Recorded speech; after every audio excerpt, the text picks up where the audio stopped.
Select అయ్యావమ్మా నువ్వు. అయిన తర్వాత ట్రైనింగ్ వెళ్ళాక ఫస్ట్ థియరీ వరకు బాగానే ఉంటుంది. ప్రాక్టికల్ ట్రైనింగ్ అంతా కొంచెం కష్టం ఉంటుంది. ఫైరింగ్ కానీ రన్నింగ్ మిగతా విషయాలు. ఇప్పుడు అనిపించిందా ఎందుకు వచ్చాను ఈ డిపార్ట్మెంట్లో కానీ? డెఫినెట్లీ అండి. నాకే కాదు ప్రతి ఒక్కరికి అనిపిస్తుంది. ఎందుకంటే గ్రూప్ 1లో మిగిలిన సర్వీసెస్లో సెలెక్ట్ అయిన వాళ్ళందరూ ఫీల్డ్లోకి వచ్చేసారు. నార్మల్గా వాళ్ళ రొటీన్ మామూలుగానే ఉంటుంది. మనకే ఎందుకు పొద్దున 4:30కి లేయాలి, మనమే ఎందుకు పరిగెట్టాలి, మనకే ఎందుకు ఈ రొటీన్ అంతా అని చెప్పి అనిపిస్తుంది. బట్ ఒక 1 వీక్ ఆర్ 1 మంత్ ఇంచుమించు ఒక 15 డేస్ ట్రైనింగ్ తర్వాత వాట్ వీ ఫెల్ట్ ఈజ్ ఆ రొటీన్కి అడ్జస్ట్ అవ్వడమే కాకుండా అది మాకు ఉన్న కాన్ఫిడెన్స్, టీమ్ వర్క్, అంటే ఇప్పుడు డ్రిల్ ఇవన్నీ చేసినప్పుడు ఒక టీమ్గా చేస్తామండి. We're a batch of 25 members. మేమంతా ఒక డ్రిల్ ఒక టీమ్గా చేస్తాము. ఎవరిదన్నా ఒక మిస్టేక్ ఒక్కరిది పోయినా కూడా we should redo the whole thing. దానివల్ల టీమ్ వర్క్ బిల్డ్ అయింది. అలాగే ఒక స్ట్రిక్ట్ రొటీన్ పెడతారు ట్రైనింగ్ అకాడమీలో.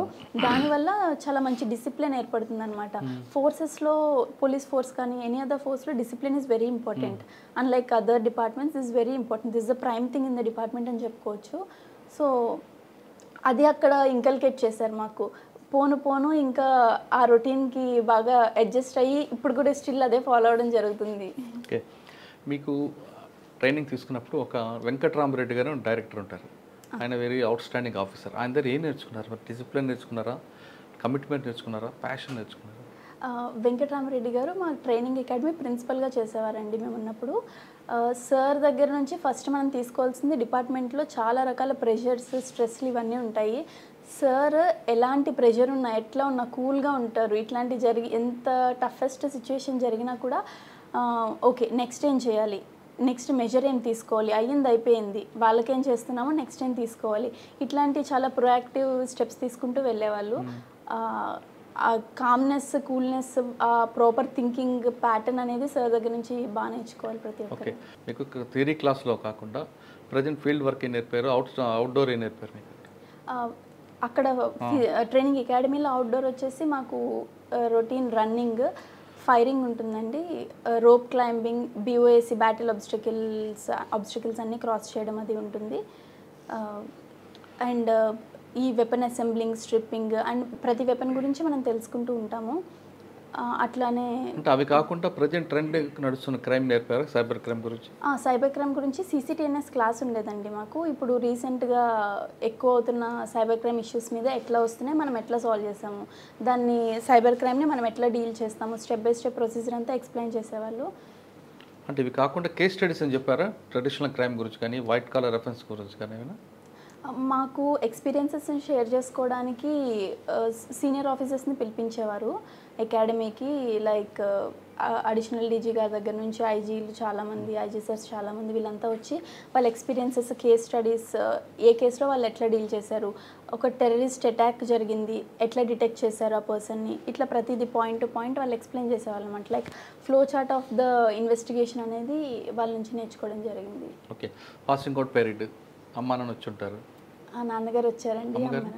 లేదు, అప్పుడు డయాలసిస్ ఉంటుండే, సో రావడానికి అవ్వలేదు. యూనిఫామ్ చూసిన తర్వాత అమ్మా నాన్న ఏమన్నారు? చాలా ఆనందంగా ఫీల్ అయ్యారు. ఫాదర్ అయితే అదే ఫస్ట్ టైం నన్ను యూనిఫామ్లో చూడడం. మదర్ అయితే ఇంకా మొన్న రీసెంట్గా చూసారు, ఒక 1 వీక్ బ్యాక్ యూనిఫామ్లో. చాలా హ్యాపీగా ఫీల్ అయ్యారు. ఓకే, పోస్టింగ్కి వచ్చావు, ఫస్ట్ బాపట్ల వచ్చారు. ఇక్కడ ఒక మన టాప్ మోస్ట్ ఆఫీసర్ ఉన్నారు, ఎస్పీ గారు. ఆయన దగ్గర ఏం నేర్చుకున్నారు? వాకుల్ జిందాల్ సార్ వచ్చేసి నాకు బాపట్ల ఆప్ట్ చేసుకున్నానండి. మాకు ప్రిఫరెన్సెస్ ఇచ్చారు, డిస్ట్రిక్ట్స్ ఏ డిస్ట్రిక్ట్కి వెళ్తారనేసి. ఏవి ఇచ్చారు మీకు? మమ్మల్ని పెట్టుకోమని అడిగారు.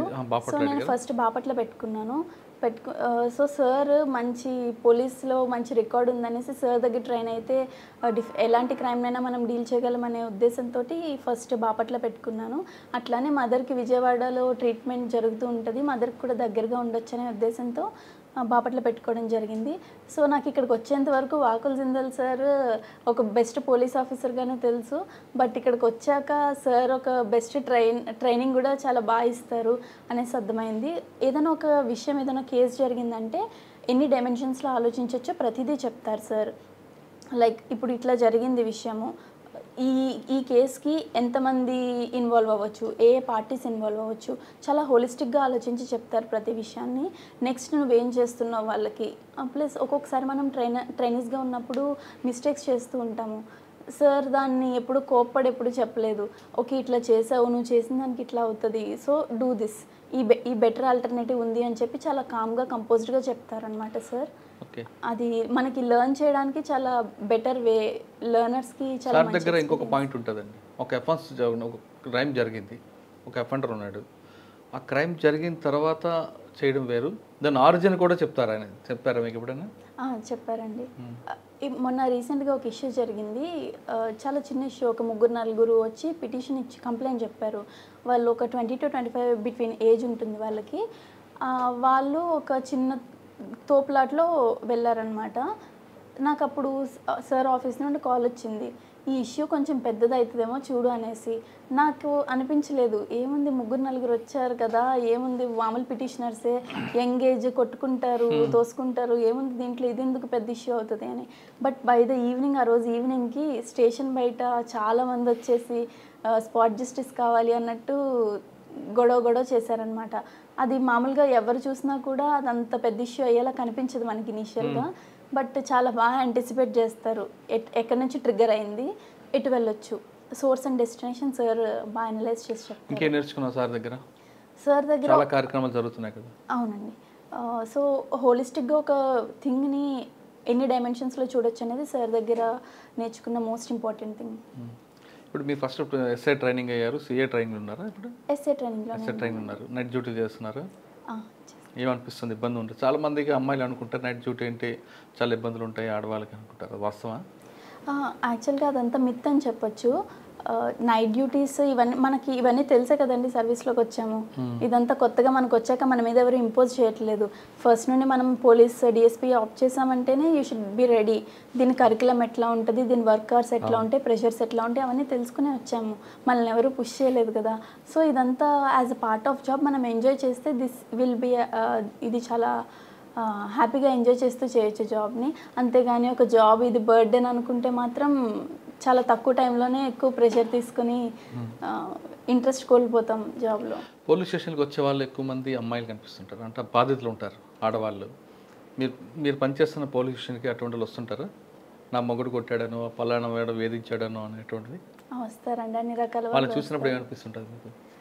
ఫస్ట్ ఏ పిటిషనర్ వచ్చినా మనం అతన్ని రెస్పెక్ట్ తోటి ఫస్ట్ వెల్కమ్ చేయాలి. వాళ్ళు నిజం చెప్పనేయండి, ఒక 5 to 10% మంది అబద్ధం చెప్తారు, నిజం చెప్పాలని లేదు. బట్ వాళ్ళు ఏం చెప్తున్నా వాళ్ళ వర్షన్ అయితే కంప్లీట్గా వినాలి మనం. అదర్ పార్టీ 2 parties ఇన్వాల్వ్ అయి ఉంటారు. ద సెకండ్ పార్టీది కూడా కంప్లీట్గా వాళ్ళు ఏం చెప్తారో వినాలి. వాళ్ళు వినడంతోనే వాళ్ళకి 50% ప్రాబ్లం మనం విన్నామంటేనే 50% దే విల్ ఫీల్ హ్యాపీ, అది సాల్వ్ అయిందనేసి అనుకుంటారు. బట్ ఆ తర్వాత మనం ఏమేమి స్టెప్స్ చేయొచ్చు, వాళ్ళకి కౌన్సిలింగ్ ఇస్తే అర్థం చేసుకుని వెళ్ళిపోతారా, లేకపోతే వీళ్ళకి అర్థమయ్యే విధంగా ఎట్లా చెప్పొచ్చు, వాళ్ళ లెవెల్ ఆఫ్ అండర్స్టాండింగ్ని బట్టి, సొసైటల్ అండర్స్టాండింగ్ వాళ్ళకి ఏ లెవెల్లో ఉందో దాన్ని బట్టి మనిషి పర్సన్ టు పర్సన్ డిఫర్ అవుతూ మనం తీసుకొస్తామండి ఫైనల్ సొల్యూషన్. మీ దగ్గరికి ఒక అమ్మాయి వచ్చి నాకు పలానా వ్యక్తి ఇబ్బంది పెడుతున్నాడు, ఏడిపిస్తున్నాడు అంటే మీ రియాక్షన్ ఏంటి? తీసుకొచ్చి కౌన్సిలింగ్ చేసి పంపిస్తారా యాజ్ పర్లా, లేదు మీలో ఉన్న ఒక మహిళ బయటకు వస్తుందా? లేదండి, అంటే maybe before this practical academy training అవ్వక ముందైతే నాలోని మహిళ బయటకు వచ్చేదేమో.